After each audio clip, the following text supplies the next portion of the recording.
Kwentong Bayan.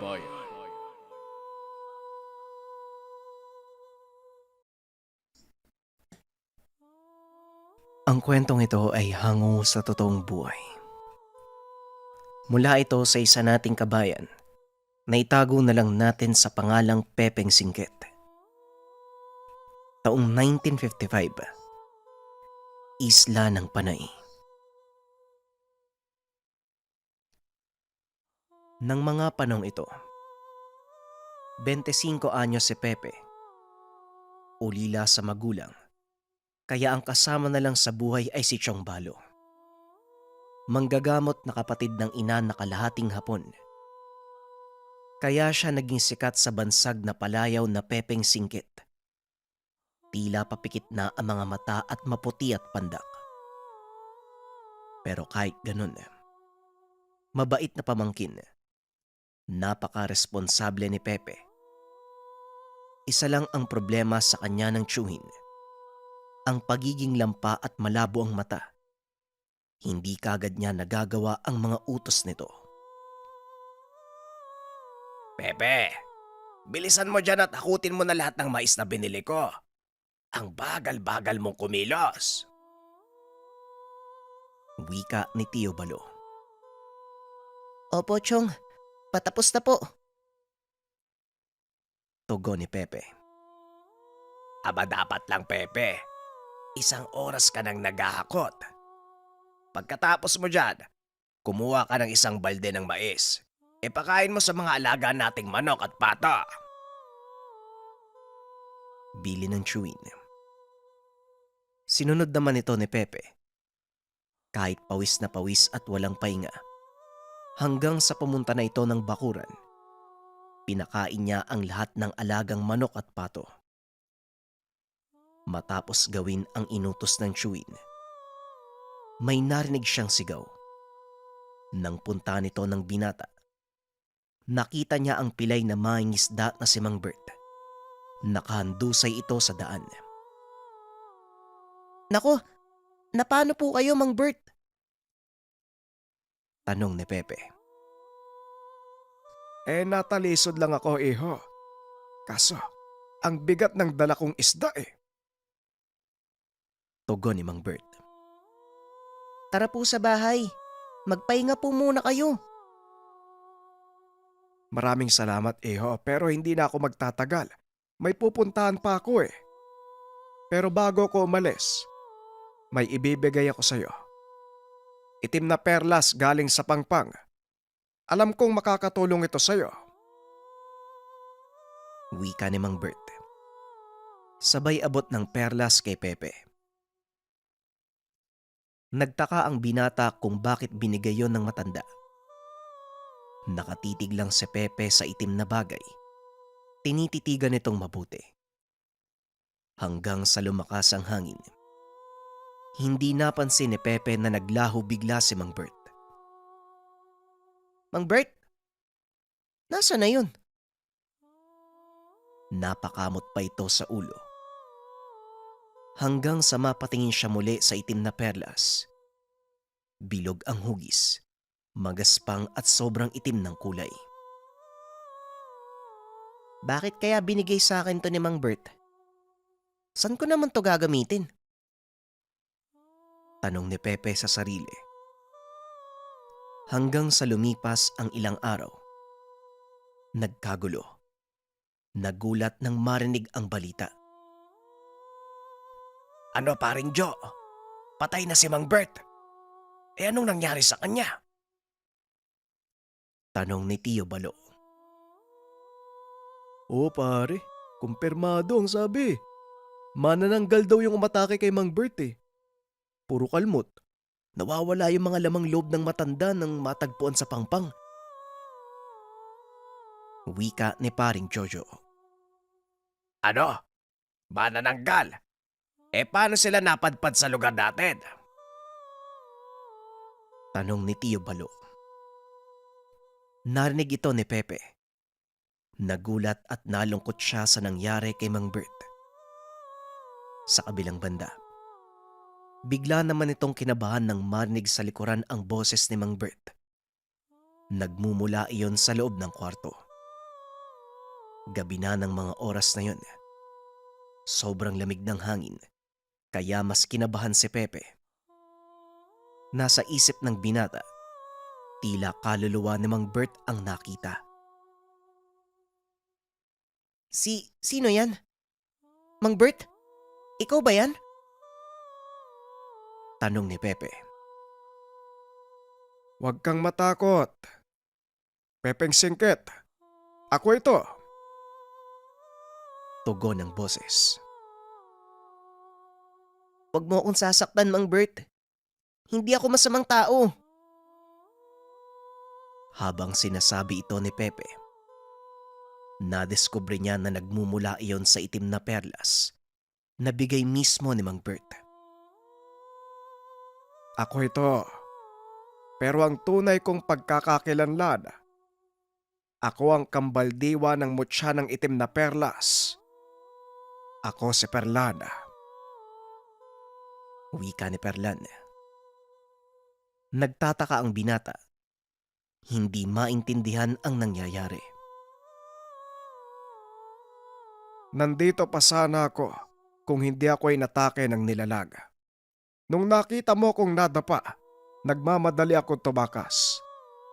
Pero hindi na kinaya ng katawang lupa ko. Kaya ibinigay ko sa iyo ang mutya. Wika ni Perlan. Pero bakit po ba kayo hinahabol ng manananggal? Anong kailangan nila sa'yo? Tanong ni Pepe. Gusto nilang makuha ang mutya.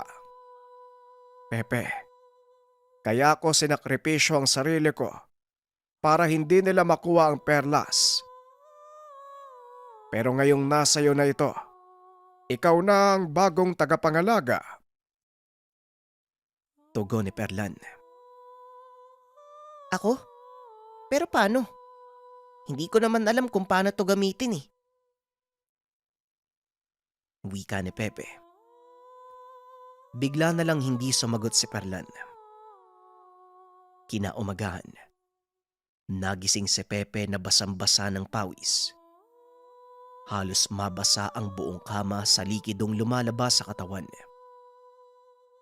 Laking pagtataka ni Tio Balo kung ano ang nangyayari sa kanya.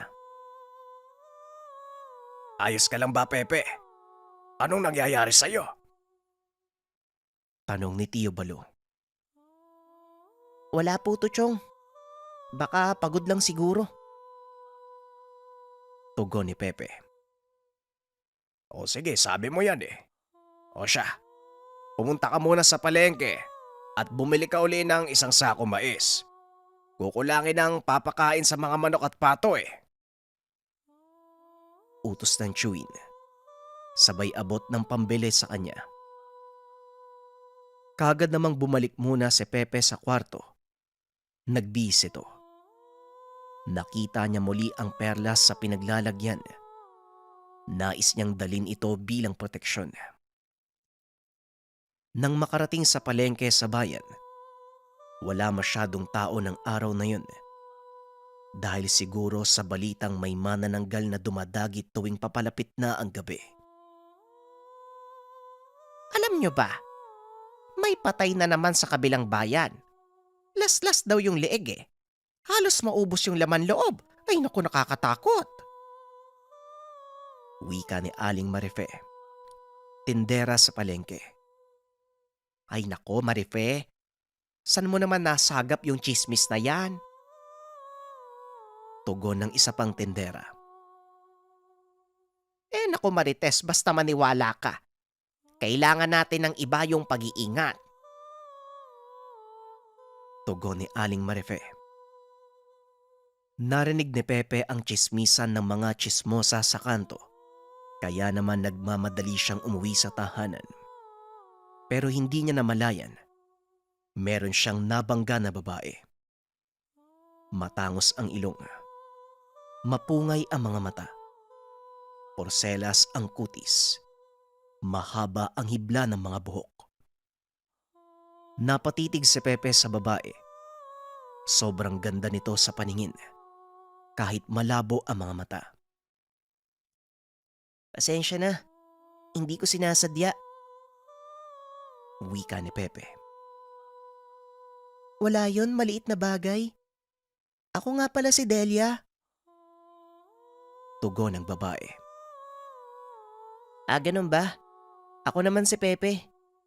Pwede mo kong tawagin Pepeng Singkit. Tugon ni Pepe. Bakit? Kasi singkit yung mata mo. Wika ni Delia. Ngumiti ang dalaga sa kanya. Nga pala, hindi kita masyadong napapansin sa bayan.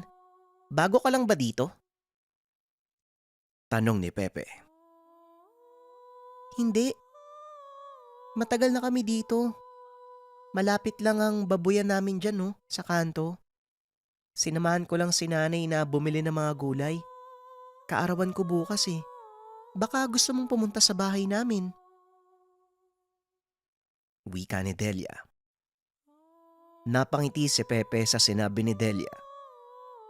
Sasagot pa sana ito sa dalaga. Kaso nakarinig siya ng masungit na boses.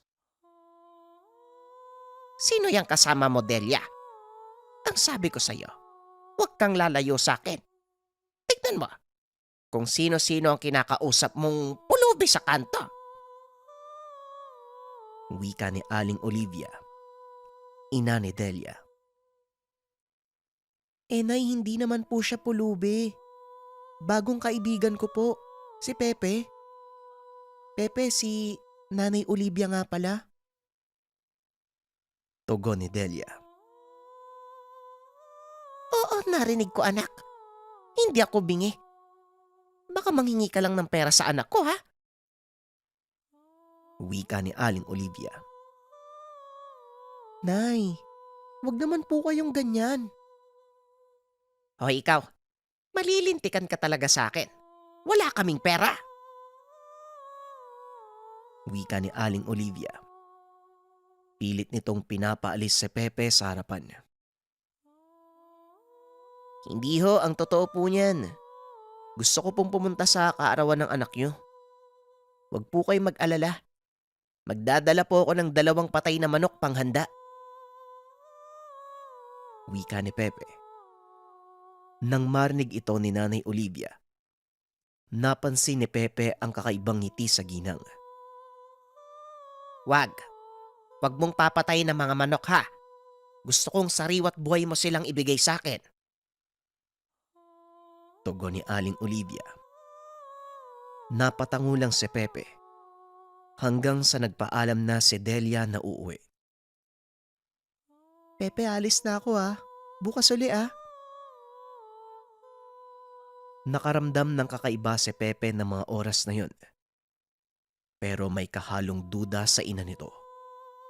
Bakit siya pa ang kailangang pumatay sa mga manok?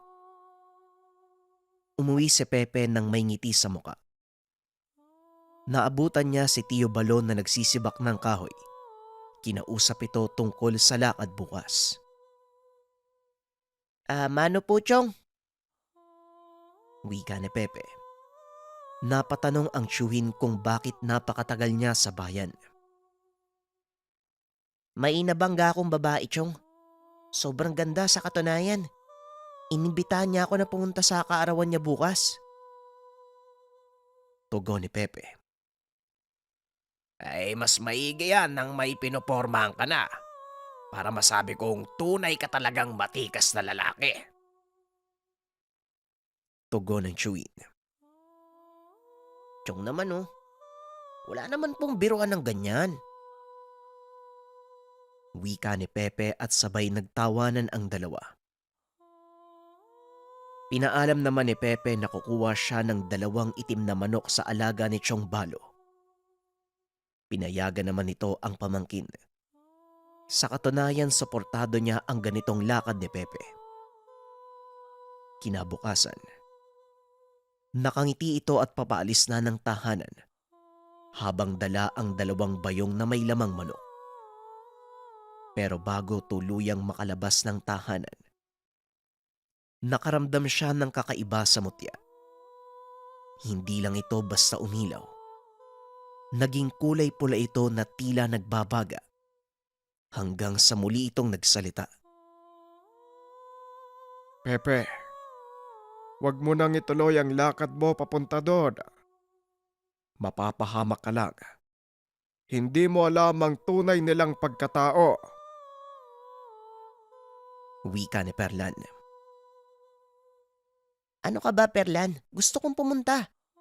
Mamaya malungkot si Delia eh. Tugon ni Pepe. Binalaan na kita, Pepe.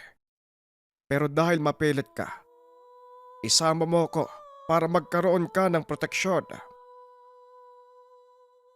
Wika ni Perlan. Oo na, sige na, dadaling kita pero tumahimik ka lang ha. Tugon ni Pepe. Hoy, Pepe. Nagsasalita ka mag-isa. Sino bang kinakausap mo dyan? Wika ni Tio Balo. Wala po, Chong. Sarili ko lang. Alis na po ako ha. Mauhuli na ako sa kaarawan ni Delia. Tugon ni Pepe. O siya, sige, mag-iingat ka. Huwag kang lalampa-lampa doon, ha? Biro ng Shuin. Binulsa ni Pepe ang itim na perlas. Kumaripas ng takbo at kamuntikan pang madapa sa daanan para lang makapunta sa tamang oras sa tahanan ni Delia. Ilang minuto siyang tumakbo. Papalubog na ang araw nang makarating sa lugar. Sinalubong siya ni Delia habang nakangiti. Inabot naman ni Pepe ang 2 bayong na dala. Dahan-dahang pinakita ang nakabugkos na bulaklak. Pepe, ikaw na pala yun. Bukang bibig ka ng anak ko kahapon eh. Ikinagagala kitang makilala. Wika ni Mang Penong, ama ni Delia. Nagkamayan sila ng tatay ng dalaga. Halos madurog ang kamay ni Pepe sa puwersa nito. Hiniwalay na lang ni Delia ang dalawa. Nakita niyang nahihirapan na si Pepe. Ang mabuti pa pumasok na tayo sa loob. Tay, Pepe, tara na. Wika ni Delia. Makikita ang pag-aalala sa mukha nito. Bakit ka ba nagmamadali, anak? Gusto ko lang naman makilala yung bisita mo eh. Tugon ni Mang Penong. Pasensya na po ah. Hindi po ako nakapagpakilala ng maayos. Tugon ni Pepe. Ayos lang, Pepe. Kilala kita. Ngayon ako naman ang magpapakilala sa'yo. Ako ang may-ari ng baboyan sa bayan. Nagbebenta din kami ng karne. Hindi lang basta baboy kundi mga baboy ramo. Wika ni Mang Penong. Natigilan sa paghinga si Pepe at biglang kinabahan. Pero nabaling ang atensyon niya sa pagtawag sa kanya ng ina ni Delia. O anak, nandito na pala yung bisita mo. Papasukin mo na't kakain na tayo. Wika ni Aling Olivia. Matapos magtipon sa lamesa, sabay-sabay nilang binati ng maligayang kaarawan ng dalaga. Nagtataka naman si Pepe, bakit siya lang ang bisita ng pamilya. Napansin din niya ang mga pagkain. Puro bulok na karne. Walang halong gulay na kasama. Maya-maya pa kinausap siya ni Aling Olivia. O Pepe, kumain ka na. Huwag ka nang mahiya. Kung gusto mo magkamay ka pa, walang problema sa akin. Wika ni Aling Olivia. Hanggang sa mapansin niya ang putahing nakatakip pa. Masangsang ang amoy na nanggagaling dito. Tila ba nabubulok na laman at bugok na itlog. Dahan-dahan niya itong binuksan at laking gulat niya. Pugot na ulo ang nakita niya doon sa loob. Hindi mapigilang mandire. Hindi rin masikmura ang amoy. umaalingasaw ang aroma. Huwag kang matakot, Pepe. Hardinero namin yan. Pasaway kasi. Sinabihan namin na huwag pumasok sa kwarto sa taas. Makulit eh. Kaya yan, ulam natin siya sa karawan ni Delia. Wika ni Mang Pinong. Huwag kang matakot, Pepe. Magugustuhan mo rin ang lasa niyan sa oras na makain mo. Wika ni Aling Olivia. Masyado ka kasing naniniwala ka agad. Lalo na kapag maganda yung kausap mo. Wika ni Delia. Unti-unting nagbago ang kanilang itsura. Takot. Panginginig ng katawan. Ito ang naramdaman ni Pepe. Gustuhin mang umalis sa lugar. Tila napako siya sa kinauupuan. Pepe, maraming salamat sa dala mo ha. Siguradong magugustuhan namin to. Wika ni Delia. Wala naman akong ginawang masama sa inyo ha. Paalisin niyo ako dito. Nakikiusap ako. Hindi na sumagot pa ang pamilya. Patuloy nilang nilantakan ang dalang manok ni Pepe. Sumisigaw man. Walang makakarinig sa kanya. Huwag ka nang tumakas pa, Pepe. Ikaw talaga ang pinunta namin dito. Nasa iyo ang bagay na kailangan namin. Wika ni Mang Pinong. Oo, Pepe. Alam kong alam mo na kung anong sinasabi namin. Wika ni Aling Olivia. Ibigay mo sa amin yung mutya ng itim na perlas. Kung ayaw mong pati ikaw, maging alay namin. Hindi na alam ni Pepe ang gagawin ng mga oras na yun. Wala na siyang mapupuntahan. Umalis man, siguradong maaabutan siya ng mga nilalang. Basta wag niyo lang po akong sasaktan. Ibibigay ko po yung kailangan niyo.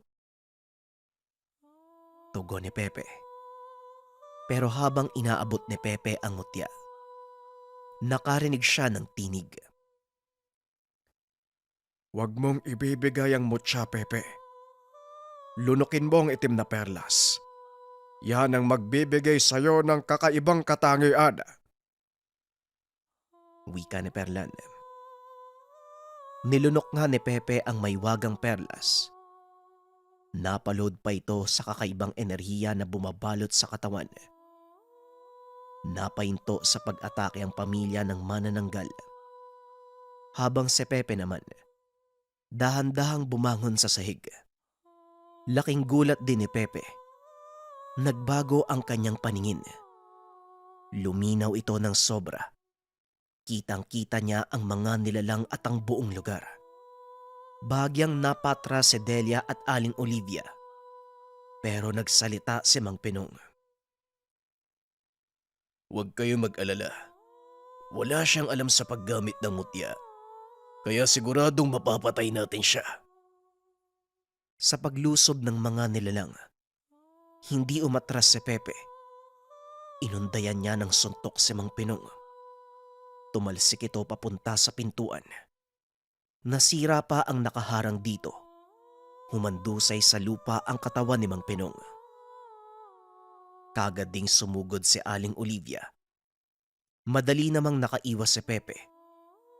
Paglagpas sa kanya ng ali, tumalikod ang binata at sinakal si Aling Olivia.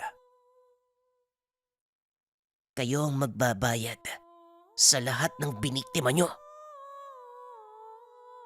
Wika ni Pepe. Hindi niya alam kung saan siya kumuha ng puwersa. Binali niya ang leeg ni Aling Olivia. Kagad namang binawian ng buhay ang nilalang. Sumisigaw habang umiiyak si Delia. Pero si Pepe, nalulungkot ito dahil siya mismo ang papatay sa babaeng nagustuhan. Hindi ko gusto yung gagawin ko, Delia. Kaso mas hindi ko gusto na magpatuloy ang pambibiktima nyo sa mga tao. Pinagtatanggol ko lang ang sarili ko, pati na rin ang mga taong pwedeng madamay. Laking gulat ni Pepe. Dahil ang mga alaga ng pamilya ni Delia, nagbago ito ng anyo. Lahat sila ay uri ng sigbin. Hindi natinag si Pepe. Halos masira ang buong tahanan sa bawat nilalang na natatamaan ng atake ni Pepe. Bago pa man ito makalapit sa kanya, tumitilapo na sila palabas ng tahanan. Tumakas si Pepe papasok sa gubat, pero hindi siya pinakawalan ni Delia, pati na din ng mga alaga nito. Ang totoo, naisa nang tumakas ni Pepe. Kahit alam niyang nilalang si Delia, ayaw niyang patayin ang dalaga. Hindi ka makakalayo dito. Papatayin kita kasama ng mga alaga ko. Wika ni Delia sa anyong aswang. Hanggang sa biglang nag-init ang katawan ni Pepe, napatigil ang mga alaga ni Delia. Ramdam nila ang kakaibang enerhiyang dumadaloy sa katawan ni Pepe. Lahat sila bahagyang napaatras. Iniwan nila si Delia at dahil sa galit nito, hinayaan niya na lang ang mga alaga. Hindi nagbago ang kagustuhan ng dalaga na mapatay si Pepe. Ako na lang ang natitira, pero hindi ako papayag na hindi ako makakabawi sa ginawa mo sa mga magulang ko. Wika ni Delia. Wala na ako magagawa kung yan ang gusto mo, Delia. Pasensyahan tayo. Tugon ni Pepe. Pagkasugod ni Delia sa kanya, buong lakas niyang sinakal si Delia. Binali ni Pepe ang liig ng manananggal. Mahirap man ito para sa kanya, pero kailangan niya itong gawin para sa kaligtasan ng nakararami. Umuwing pagod si Pepe at walang lakas. Ramdam niya ang sakit sa pangyayari. Hindi man tuluyang mapaniwalaan, pero ito ang tadhanang nakaatang sa kanya. Anong nangyari sa'yo, Pepe? Umupo ka nga muna. Hindi na nakapagpaliwanag si Pepe. Dumiretso sa kwarto. Kagad itong natulog habang tumutulo ang luha. Dahan-dahang nilawa ang mutya ng itim na perlas. Hanggang sa ngayon, naaalala pa rin ni Pepe ang mga naganap. Nang minsang biniyayaan siya ng mutya. Nang minsang pumatay siya ng mga tao at nilalang para sa kapakanan ng taong bayan.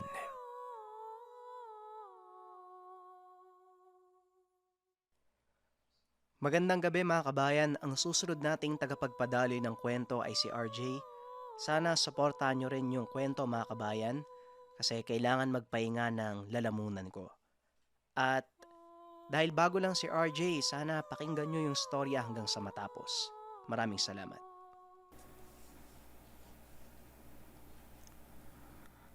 Ang kwentong ito ay hango sa totoong buhay. Mula ito sa isa nating kabayan na itago na lang natin sa pangalang Emil. Taong 1979. Haro, Iloilo.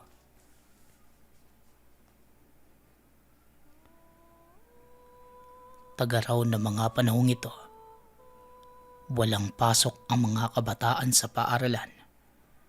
Kaya naman naghahanap si Emil ng iba pang maaaring pagkakitaan.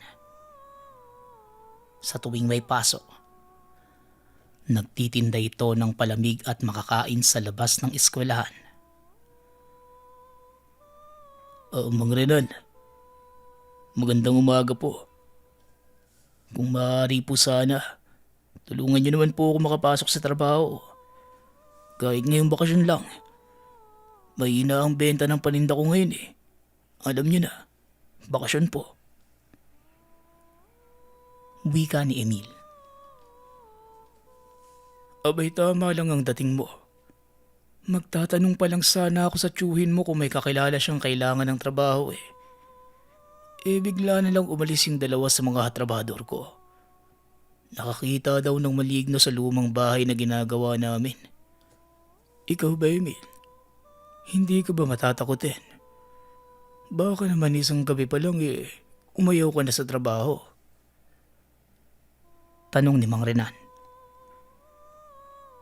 Bagong lipat lang ang matanda sa lugar. Isa itong maso na nangongontrata sa mga mayayamang tao. Lalo na ang mga sira at lumang tahanan. Kaya nitong ayusin at pagandahin.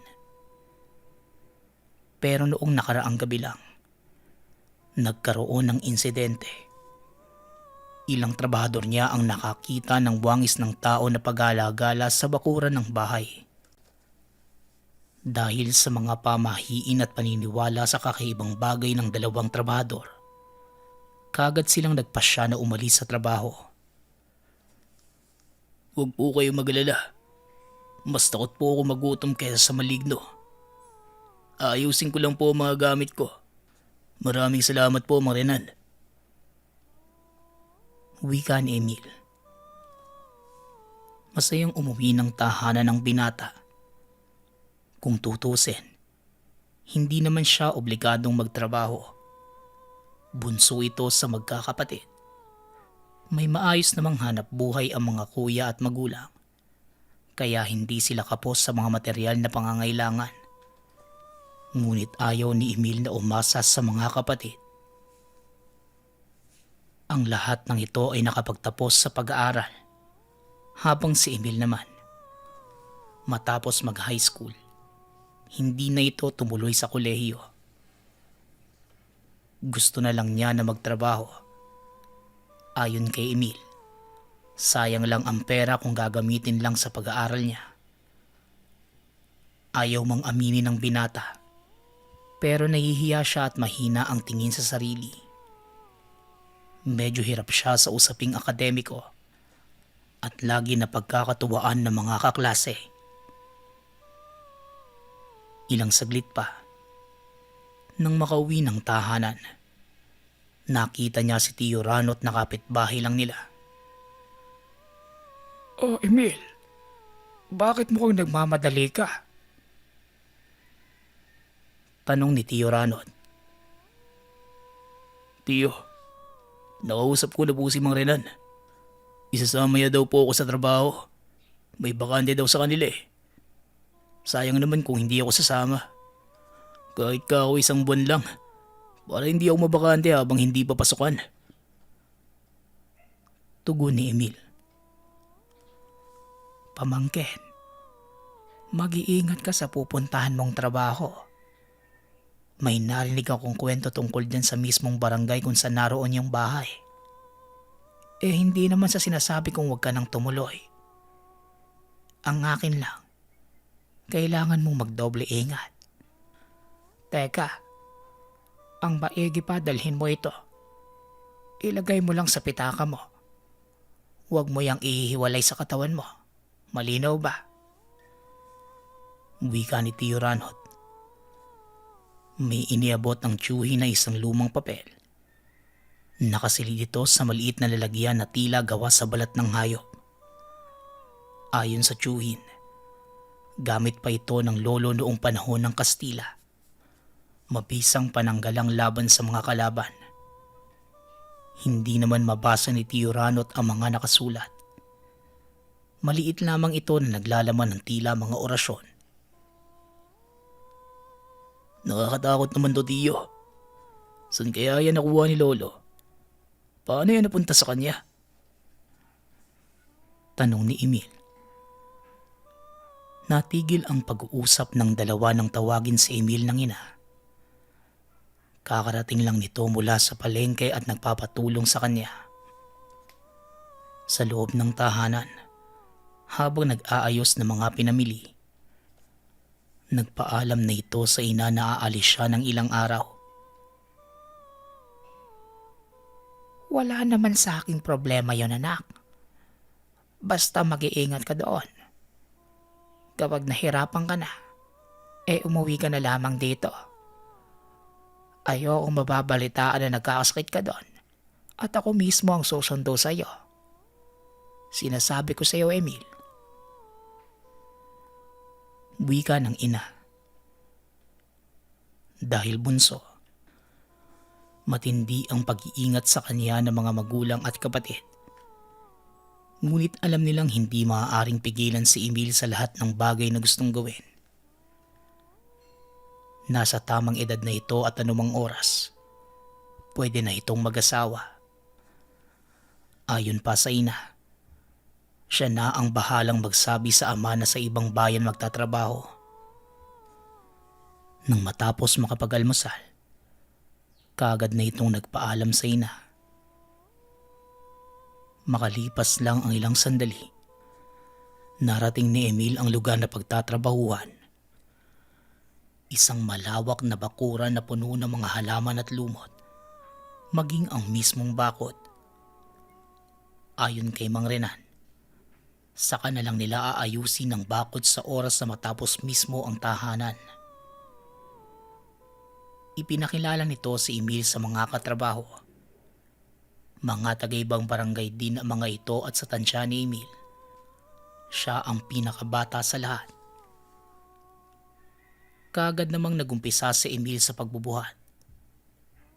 Ito ang mga trabahong naiwan ng dalawang umalis na trabahador. Mag-aalas 6 na. Patuloy pa din sa paghahakot si Emil palabas ng tahanan ng mga lumang kagamitan. Mga silya at muebles na ayon kay Mang Renan, kailangan ng madispatcha. Ang ilan ay pinalagay nito sa harap ng bahay malapit sa tarangkahan, habang ang mga nabubulok at inaanay na, pinalagay naman sa likod ng bahay. Iyo, ang mabuti pa magpahinga ka na muna.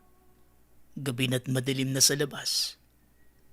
Isa pa nakikita mo pa ba ang dinadaanan mo sa loob ng mga kwarto?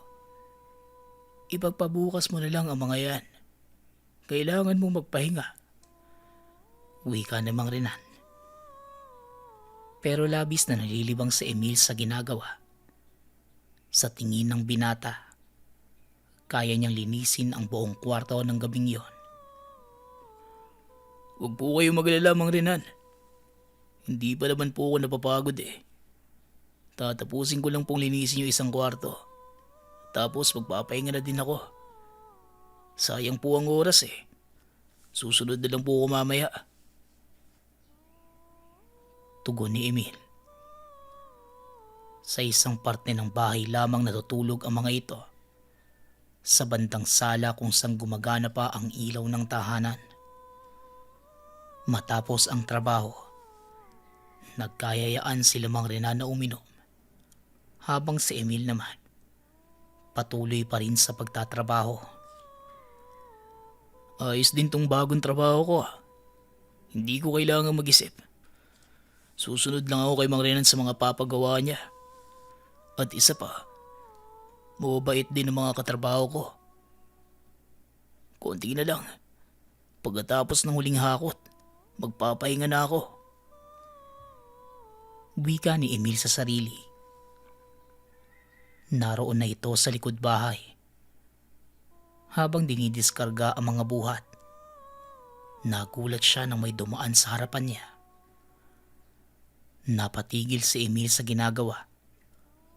Marahang pumunta sa gilid ng bahay kung saan ito papunta. Pero wala namang kahit sinong naroon. Nananaginip lang ba ako? O may dumaan talaga kanina? Ay naku, pagod na nga yata ako Ang mabuti pa siguro, magpahinga na muna ako. Tama si Mang Renan, bukas ko na itutuloy yung mga to. Wika ni Emil sa sarili. Maglalakad na sana ito papasok ng tahanan. Nagtataka si Emil na makakita na matandang babae sa labas mismo ng tarangkahan. Nakatayo lamang ito at nakatitig sa kanya. Lalapitan sana ito ni Emil. Balak niyang pagsabihan na kung maaari, lumabas na at bawal siya sa loob ng bakuran. Bata, kung ako sa'yo huwag mo nang ituloy ang paglapit. Tara na, pumasok ka na sa loob ng bahay. Baka kagating ka lang niyang aso Mukhang asong galapan naman. Pabayaan mo na. Pumasok ka na dito. Alis din yan. Wika ni Mang Renan. Makikita ang pagtataka sa mukha ni Emil habang nakatitig kay Mang Renan. Nang muli niyang tignan ng matanda sa tarangkahan. Teka, nasaan na yung matanda? Andito lang yung kanina Saan napunta yun? Tanong ni Emil. Wala na ang matandang babae. Sa halip isang asong itim na lang ang naroon. Nakaupo at nakatitig sa kanya. Lumayo si Emil sa aso at pumunta sa kinaroroonan ni Mang Renan. Anong iniisip mo? Ba't lalapitan mo pa yung aso? Gusto mo ba makagat? Mag-iingat ka sa susunod.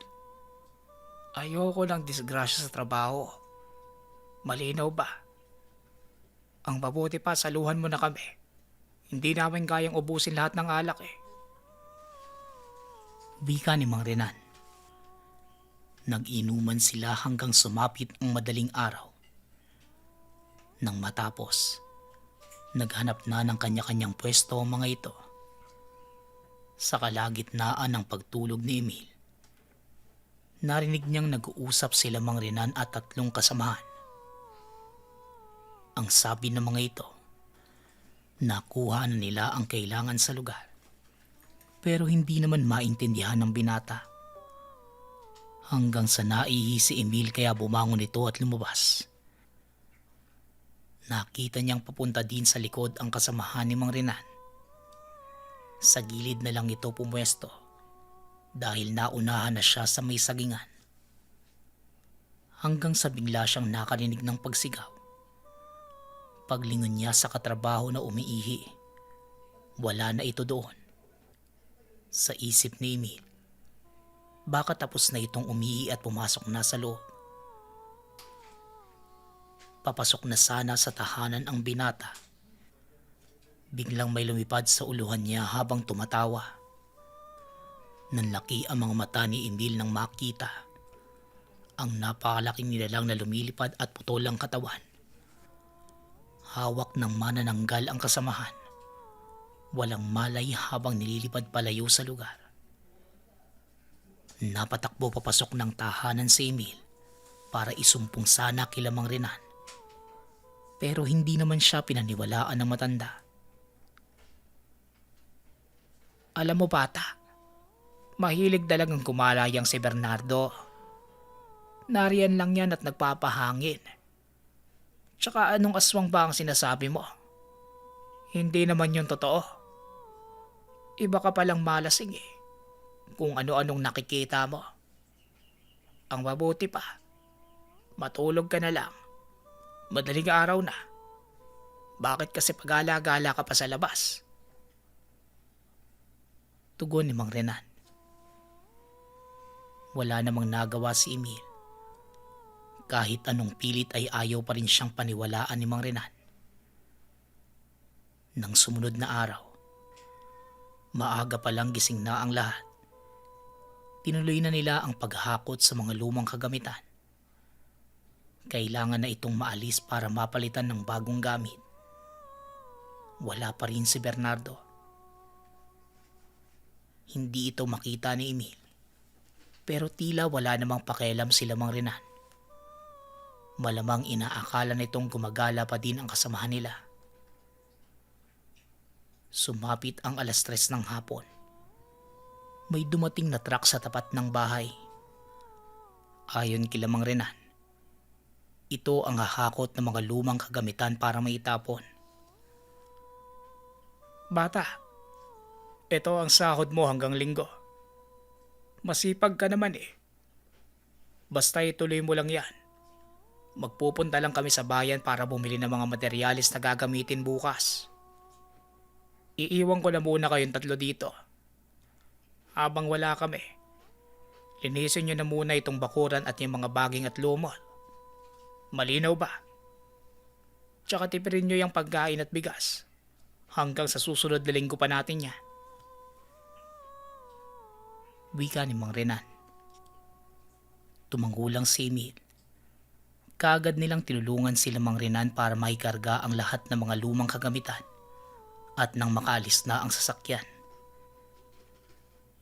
Matapos ito, nagpahinga na din ang mga trabahador. Bukas na nila tatanggalin ang mga baging at lumot sa labas ng bakuran.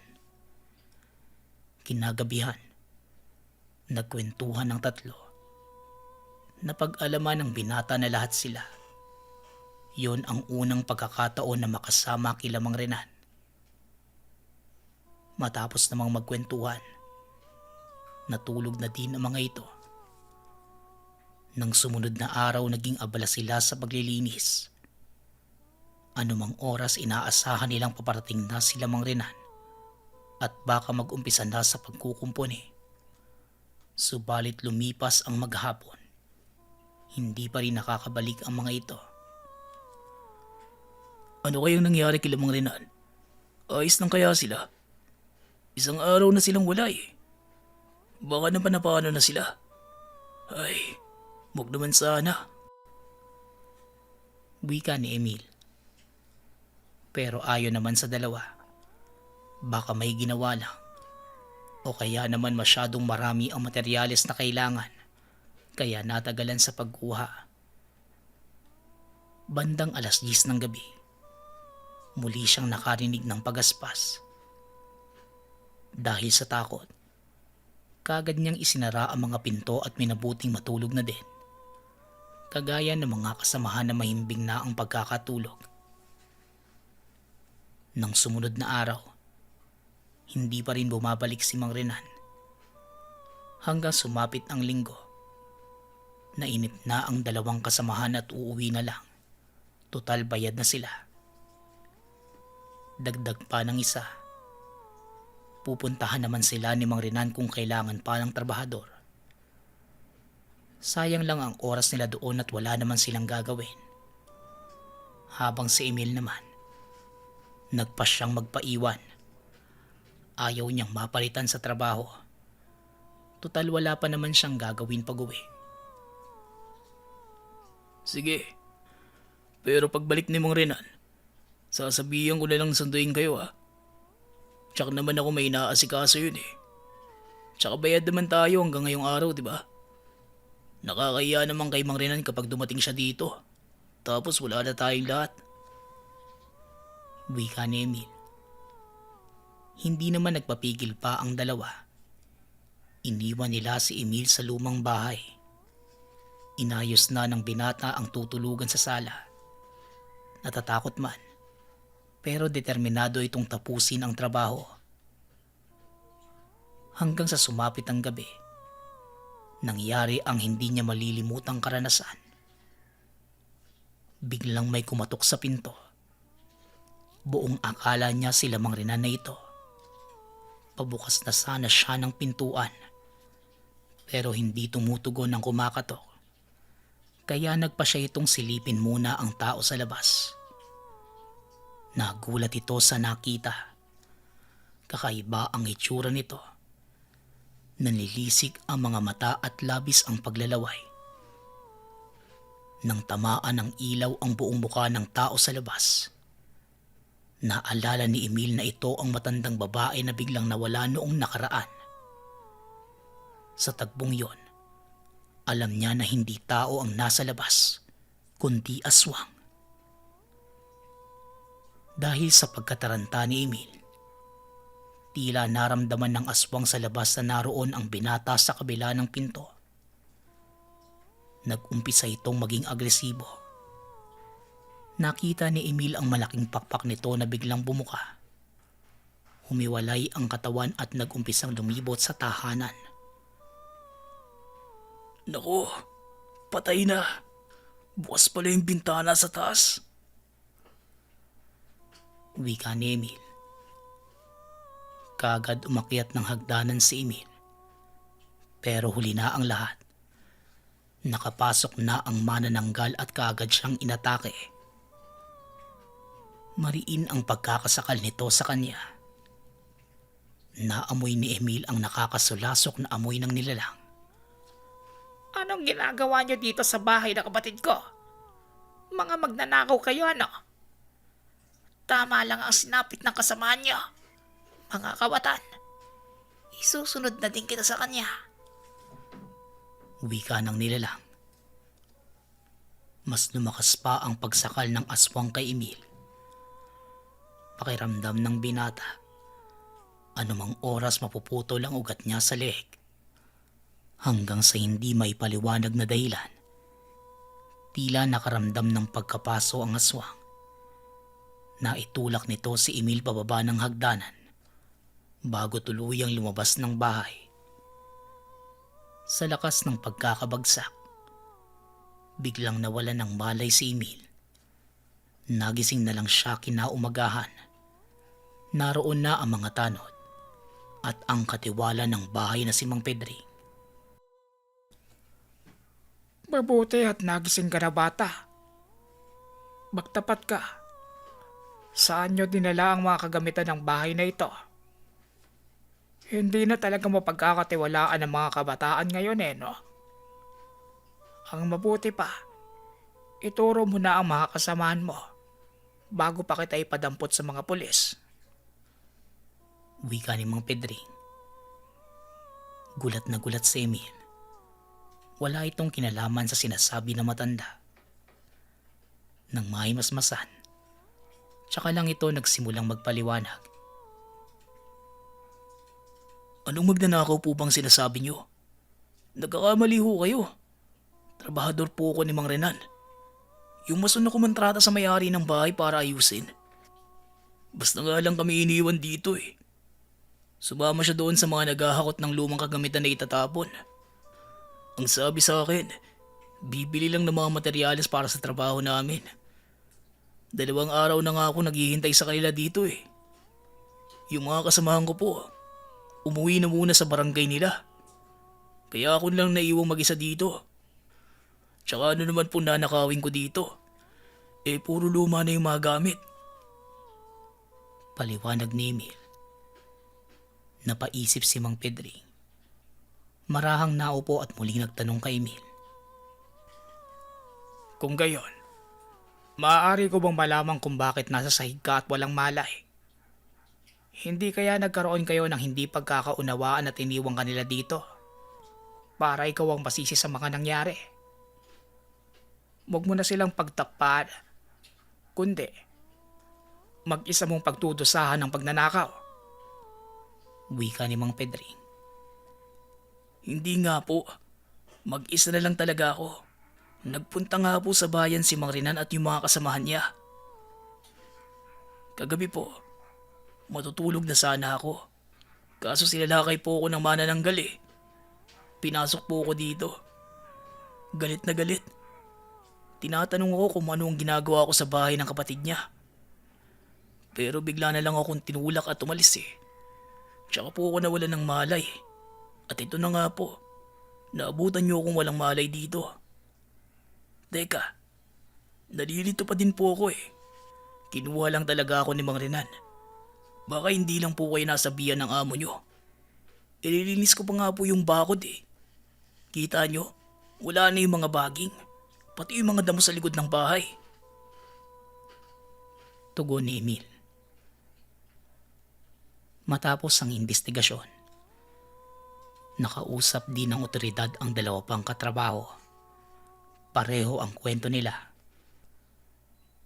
Napag-alaman kalaunan na pangkat ng mga akyat bahay at magnanakaw sila Mang Renan at ang mga akalang lumang gamit na kinarga nila sa truck. Lahat ng yon ay mga antikong kagamitan. Mga mamahaling koleksyon ng pamilyang may-ari ng tahanan. Tila napag-aralan nito ang araw ng pagbisita ng katiwala ng bahay. At alam ng magnanakaw ang mga mahalagang kagamitan sa loob. Naabswelto si Emil at sa huli. Nakiusap si Mang Pedrim na ilihim na lang ang tungkol sa nakita na manananggal. kapalit ng pag-urong ng demanda sa kanya ng may-ari ng bahay. Nagawang mahanap ng mga investigador ang mga antikong kagamitan, subalit hindi na nila natagpuan pa sila Mang Renan. Maaari nakatakas na ito at naiwang nakatiwangwang ang mga kagamitan sa isang lumang bodega. Tila hindi nila ito naibenta at natunugan ang paghahanap sa kanila ng mga pulis. Mula nang mangyari ang lahat ng iyon, natuto na si Emil na huwag sumama sa kahit sino. Hinding-hindi niya malilimutan ang karanasan sa manananggal sa lumang bahay. Ang kwentong ito ay hango sa totoong buhay. Mula ito sa isa nating kabayan na itago na lang natin sa pangalang Boyet. Taong 1960, Isla ng Negros.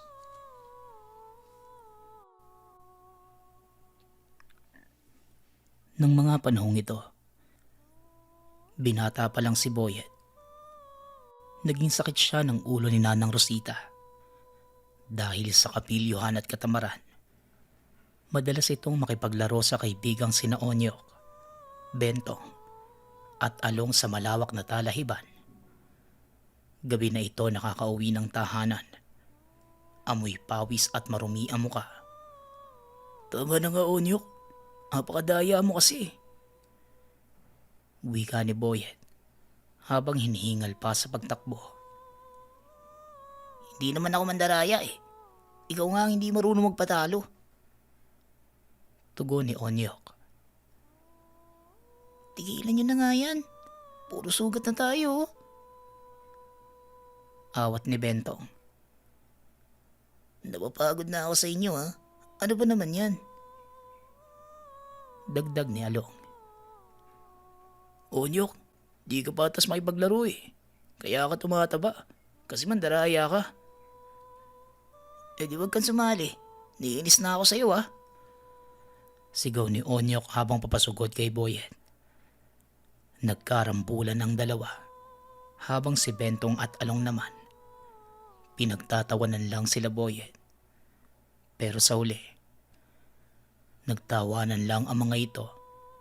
Umuwi na sa sari-sariling tahanan. Pagpasok ni Boyet, sinalubong siya ng ina at tinalakan. Hindi siya nakaligtas kay Nanay Rosita na may hawak na walis tingting sa kusina. Matagal na pala itong naghihintay doon. Ano sa tingin mo? Makakatakas ka sa akin. Saan ka na namang gubat pumunta, Boyet? Puwisit ka talaga sa buhay ko. Sigaw ni Nanay Rosita habang hinahabol siya ng walis papalabas ng tahanan. Naunay, yun na naman kayo eh. Gabi na po oh. Bawal na maglabas ng walis. Kau din po, bahala ka. Pupuntahan tayo ng mga duwende. Biro ni Boyet. Nako, napakasatil mo talagang bata ka.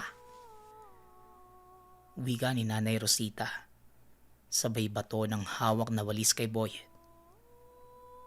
Hindi napansin ni Aling Rosita na tumama pala ang walis sa punso na malapit sa malaking puno ng balete. Napaisip ito na baka may nakatirang duwende doon. Noon sa probinsya, sinasabing ang mga punso ay lagusan papunta sa mundo ng mga engkanto. Natakot si Aling Rosita sa nangyari at biglang nawala ang galit sa anak. Sa halip, makikita sa mga mata ang pag-aalala. Nako, nalinti ka na. Pasensya na po Nuno sa punso kung nasira namin ang bahay mo. Wika ni Nanay Rosita. Namin daw. Siya lang naman yung bumato ng walis. Wika ni Boyet. Sumisipol pa ito habang papasok sa tahanan. Tumahimik kang ang bata ka. Bukas na bukas, mag-aalay tayo ng itim na manok sa punso. O siya, magsaing ka na doon. Wika ng ina, sabay pingot sa tenga ng anak. Tinawanan lang ni Boyet ang mga pangyayari. Hindi niya alam na ito ang simula ng mga kakaiba sa buhay niya. Nakita ng duwende na hindi seryoso si Boyet at hindi naniniwala sa sinasabi ng ina. Nagalit ito at binisita si Boyet sa panaginip. Pinangungot ang binata. Pilit siyang ginigising ng ina, pero patuloy lang sa pag-ungol si Boyet. Hanggang sa sinampal siya ng malakas ni Nanay Rosita. Doon lang nagising ang binata. Kaagad naman itong tinanong ng ina kung anong nangyayari. Wala namang maitugon ang binata. Nagpasya na lang ang mag-ina na bumalik na lang sa pagtulog. Pero kinabukasan, tila walang nangyari kagabi. Bumalik muli sa pagiging sutil at pilyo si Boyet. Umaga pa lamang, pumunta na sila sa nawasak na punso dala ang alay. Pero habang pinapatak ang dugo ng itim na manok sa punso, biglang may lumitaw na maliit na nilalang. 1 pulgada lang ang laki. Nagpakilala ito sa pangalang Bubuet, ang duwendeng nagsasaka ng luya. Rosita, malaki ang kasalanan mo sa akin dahil sinira mo ang punso ko. Wika ni Bubuet. Medyo natawa naman si Boyet sa itsura ng nilalang. Hindi nito magawang magseryoso. Ano naman ngayon? Duwende ka lang naman eh. Sabat ni Boyet, kaya hindi natuloy sa pagsasalita ang nilalang. Kaagad namang humingi ng pasensya si Nanay Rosita sa inasal ng anak. Boyet, makinig ka. Huwag kang maging bastos sa mga duwende. Hindi mo alam ang kaya nilang gawin sa iyo. Aro Diyos ko. Wika ni Nanay Rosita. Nag-aalala ito sa maaaring sapiti ng anak. Naku Rosita, parang gusto yata ng anak mo na siya na lang ang parusahan ko sa nagawa mo. Dahil sa pambabastos niya sa pagiging duwende ko. Pwes, pagbibigyan kita tao. Wika ni Bubuet. Sa kumpas ng kamay ng duwende, tila hinigop ng punso si Boyet. Pinilit pa itong hatakin ng ina, pero nasira lang ang damit ng binata sa kakahila. Wala nang nagawa si Aling Rosita. Ang tanging nadala lang ni Boyet ay kanyang tirador. Nagawa pa ng ama na matagal nang namayapa. Dahil sa ginawa mo, parang binastos mo na rin ang aming mundo at pinuno. Kaya dadalhin kita sa kanya. Kailangan mong maglakbay sa bundok at hanapin si Raha Kanlaon. Ihaharap ka namin sa isang hamon. Wika ni Bubuet. Pero bago sila pumunta doon, dinala muna ni Bubuet ang binata sa sariling tahanan. Nagulat si Boyet habang kinukuskos sa mga mata. Puno ng mga kakaibang luya ang paligid. Mayroong luyang malaginto at malapilak ang kulay. Pero may isang hilera ng luya na tila sobrang makapangyarihan at kumikinang. Kaya naman napatanong si Boyet kung ano ang ginagawa nila sa lugar. Psst! Hoy Bubuet! Saan mo ba ako dinala? Pauwiin mo na ako. Tsaka ano ba tong lugar na to? Bakit puno ng luya?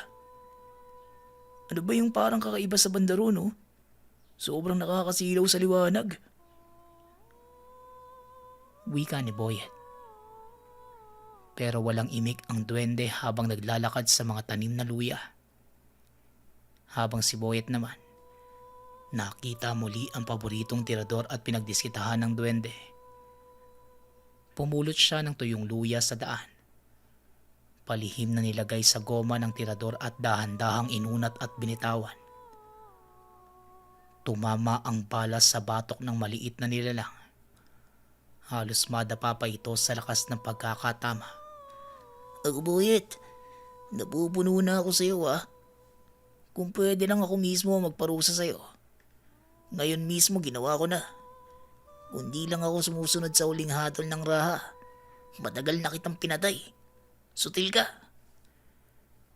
Wika ni Bubuet. Pero habang nagtatalo, laking gulat nila nang makita ang isang peraso ng luya. Tila kumakawala ito sa lupa. Nasaksihan nila ang makinang na luya na pupunta sa kanilang dalawa. Ano na naman kaya ang kailangan ng makulit na luyang to? Wika ni Bubuet. Buong akala ng duwende palapit ito sa kanya. Pero nagulat siya nang pumunta ito sa binata. Kahit si Boyet, nagtataka din ng mga oras na yon. Hanggang sa binuksan niya ang palad at hinawakan ang kakaibang luya. Ano ang ibig sabihin nito? Hindi kaya sugo ang binatang ito ng mutya ng luya? Pero hindi pwede. Engkanto o diwata lang ang nararapat sa ganitong gantimpala ng mga bathala. Hindi kaya nagkataon lang? Wika ni Bubuet sa sarili. Oh, anong tinutunganga mo dyan, Bubuet? O sa'yo na tong luya mo. Hindi ko yan kailangan. Hindi ko kasalanan na lumapit sa akin yan luya na yan, ah. Wika ni Boyet nang makita ang reaksyon ng mukha ni Bubuet. Napansin naman niya na bahagyang napangiti ito sa kanya. Pagkatapos nun, kinausap ng masinsina ni Bubuet ang binata kung ano ang ginagawa niya sa mundo ng mga lamang lupa. Ang tigas talaga ng ulo mo. Lagot ka talaga kay Rahakan Laon. Tignan natin kung saan naabot niyang kapilihan mo sa gagawin niya sa'yo. Wika ni Bubuet. Naglakbay ang dalawa sa bundok ni Rahakan Laon. Napilitan si Boyet na sumama dahil sa takot. Isang oras lang ang nakalipas. Habang naglalakbay sa masukal na kakawian, may nangyaring kakaiba sa tirador. Nanginginig ito at gustong kumawala. Tila may gustong puntahan. Maya-maya pa, huminto sila sa mabaging na tulay. Halatang sobrang rupok na ng mga materyales na buwabalot dito. Kinakabahan si Boyet. Maaaring anumang oras, mahulog siya sa tulay. Huwag ka na maarte dyan, Boyet. Di ka naman mamamatay sa rupok ng tulay eh. Ano ka ba? Wika ni Bubuet. Kulang nilang talunan ko to eh. Ito ba ang pinagmamalaki mong kaharian? Huwag kang marupok at mahina eh. Tugon ni Boyet. Hindi na nagsalita si Bubuet. Umatras lang ito at ngumiti sa kanya. Nagtataka si Boyet kung bakit ginawa yun ng duwende. Hanggang sa gumewang-gewang ang tulay na tila na buhay. Nagbago ang itsura ng tulay. Nag-anyo itong malaking sawa at tinatake si Boyet. Bubuet, tulungan mo ko. Ba't ko umaalis? Sigaw ni Boyet. Pero patuloy lang sa pag-atake ang nilalang. Bahala ka na sa buhay mo. Yan na ang parusa sa'yo ni Rahakan Laon. Wika ni Bubuet. Wala nang nagawa si Boyet kundi harapin ang kapalaran. Pumikit na lang ito at tahinti na nagdasal. Wala nang tutulong sa'yo, Boyet. Katapusan mo na. Wika ni Bubuet. Muntik nang malaglag si Boyet pero biglang lumiwanag ang luya sa bulsa ni Bubuet. Kusang gumalaw ang tirador. Sumabit ang goma nito sa buntot ng sawa at tumilapon ang binata malapit kay Bubuet. Paano nga? Ano bang nangyayari? Tanong ni Boyet. Napatingin ito ng masama kay Bubuet. Hindi naman akong kaaway, Boyet eh. Kundi ang malaking sawa sa likod mo. Tugon ni Bubuet. Pagtingin niya sa likuran, mga pangil ng sawa ang tumambad sa kanya. Muntik na itong makagat ng sawa. Pero may kung anong nilalang na bumulong sa kanya na gamitin ang mahiwagang luya sa tirador. Inunat ito ni Boyet at pinakawalan ang luya. Laking gulat niya nang masubo iyon ng dambuhalang nilalang. Napahinto ito sa pagsugod kay Boyet. Pero ilang sandali lang. Tila wala muling nangyari sa sawa. Nagpatuloy lang muli ito sa pagsugod. Walang kwenta. Akala ko ba may talabga, luya? Wika ni Boyet. Nanginginig na ito sa sobrang takot. Alam niya na malapit na ang katapusan. Pero nagulat si Boyet. Napahinto ang nilalang. Tila hindi makahinga at biglang sumabog. Hanggang sa may nagliliwanag na bagay na papalapit kay Boyet. Hawak ng diwani ang luyang binala niya sa tirador. Ako nga pala si Lahon. Narito ang mutya ng luya, Panginoon. Wika ng diwaning si Lahon. Panginoon, bakit ako Lahon? Isa lang akong hamak na tao eh. Tugon ni Boyet. Ikaw na ang pinili at sugo ng mutya ng luya. Ikaw lang ang susundin ko. Wika ni Lahon. Natulala si Boyet at Bubuet. Habang bumabalik sa mutya ang diwaning lumabas. Sinasabi ko na nga ba eh. Ikaw ang pinili ng tanim ko. Akin na yan. Itatago ko muna. Wika ni Bubuet. Ayoko nga. Ikaw na ang nagsabi. Ako ang pinilit, hindi ikaw. Tugon ni Boyet. Pero napahinto ito na may malalim na boses silang narinig. Tumambad sa kanila ang higanting nilalang. May puting balbas at may gintong korona sa ulo. May espada at maraming pilak sa damit. Magaling tao. Nakaligtas ka sa unang pagsubok.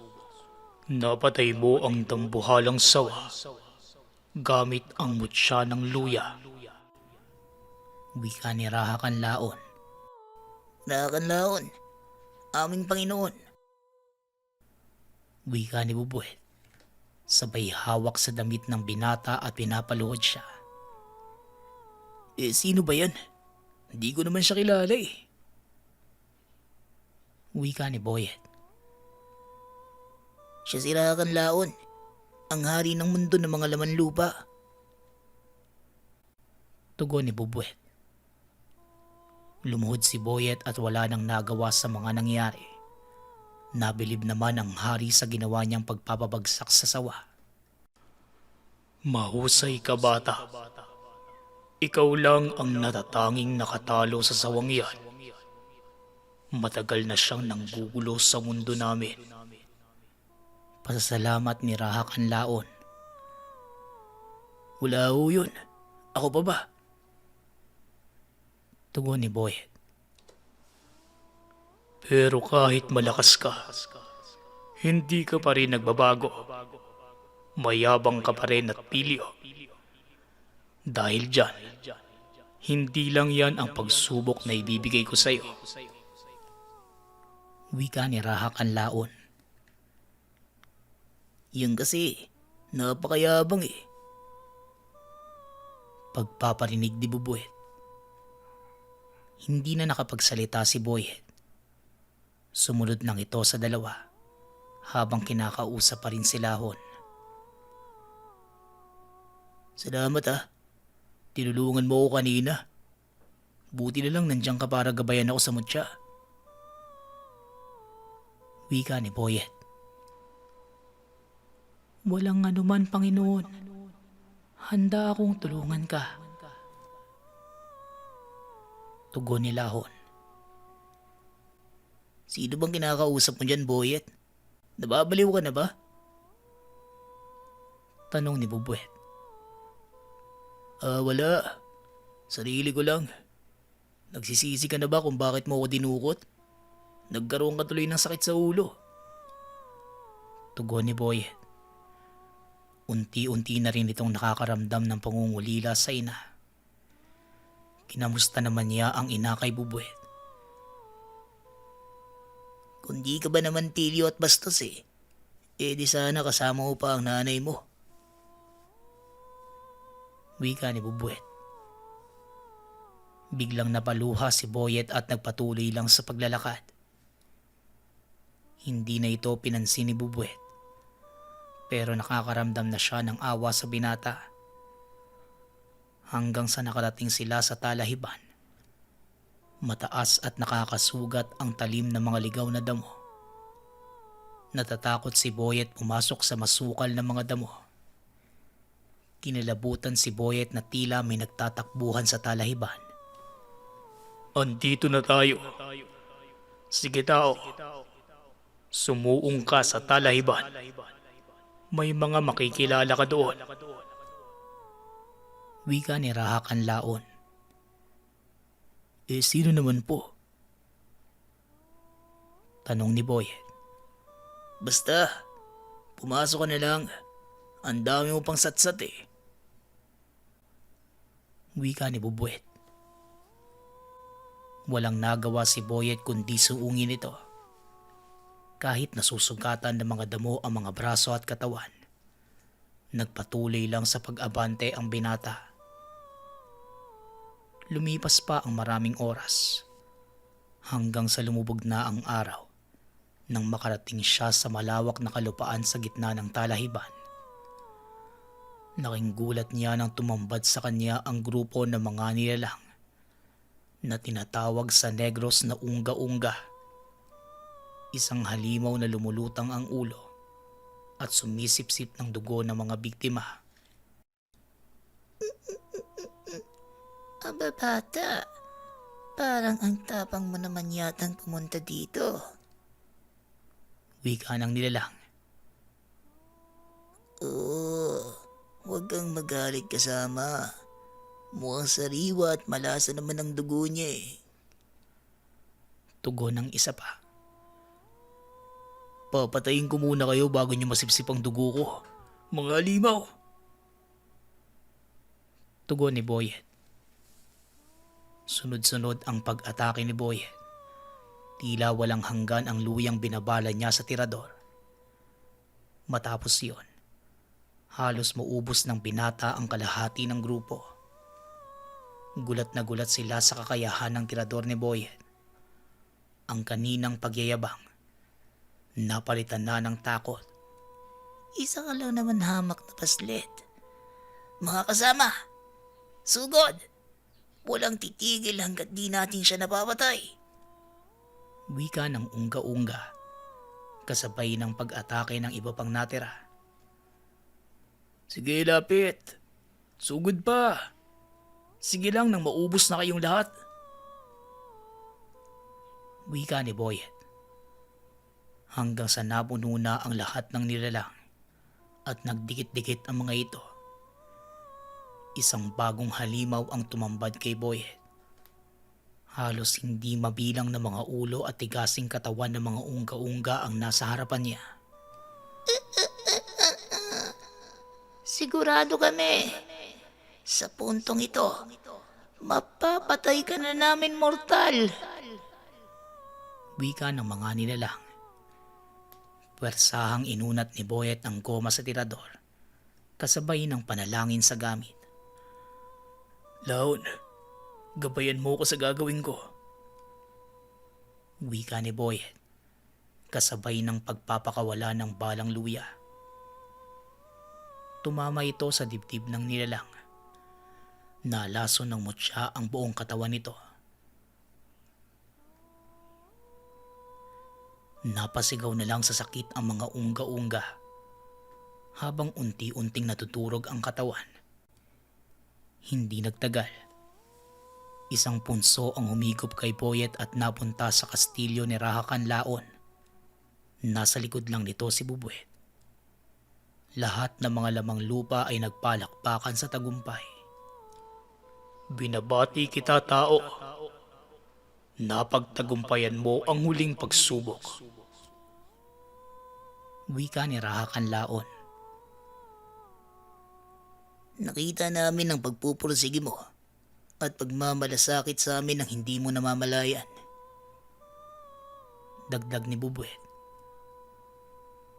Hindi ko po maintindihan, kamahalan. Bubet, ano bang sinasabi nyo? Tanong ni Boyet sa dalawa. Pinapakawalan ka na namin.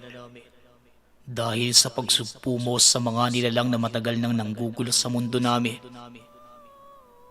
Tugon ni Raha Kanlaon. Dahil sa ginawa mo, pinapatawad ka na namin. Gagantipalaan ka ng isang supot ng ginto.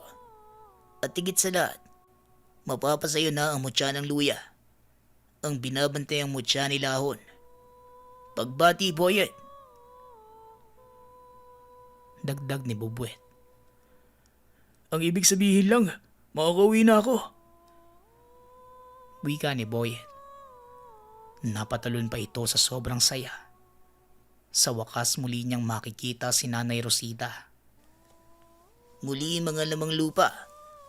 Palakpakan natin ang bago nating bayani, si Boyet. Wika ng Bubwet sa lahat. Maraming salamat, Raha Kanlaon. Hanggang sa muli po. Wika ni Boyet. Inihatid na ni Bubwet si Boyet palabas ng punso. Bumalik sila sa baryo ng Binata. Paano ba yan, Boyet? Magpakabait ka na, ha? Wika ni Bubwet. Maraming salamat, kaibigan. Marami ako natutunan sa mundo nyo. Tugon ni Boyet. Sige na, puntahan mo na ang nanay mo. Sigurado ako nag-aalala na yun sa'yo eh. Basta Boyet ha, huwag mo kaming kakalimutan. Pahalagan mo din lagi ang kalikasan. Paalala ni Bubwet. Oo, kaibigan. Palagi nyo ako maaasahan. Ngumiti lang ang nilalang. Tumangulang ito sa kanya. Naging matalik na magkaibigan ng dalawa. Matapos ang lahat ng nangyari, bumalik na ng kubo si Boyet at hinanap si Nanay Rosita. Nang makita ng ina si Boyet, ni hindi na ito nagtanong kung ano ang nangyari sa anak. Simula nang bumalik si Boyet sa lugar, napansin ni Nanay Rosita na hindi na tulad ng dati ang anak. Natuwa ang ina sa malaki nitong pagbabago. Magpas hanggang ngayon, antingero na si Boyet. Gamit ang tirador sa pagsugpo sa mga masasamang nilalang. Sa tulong ng mutya ng luya.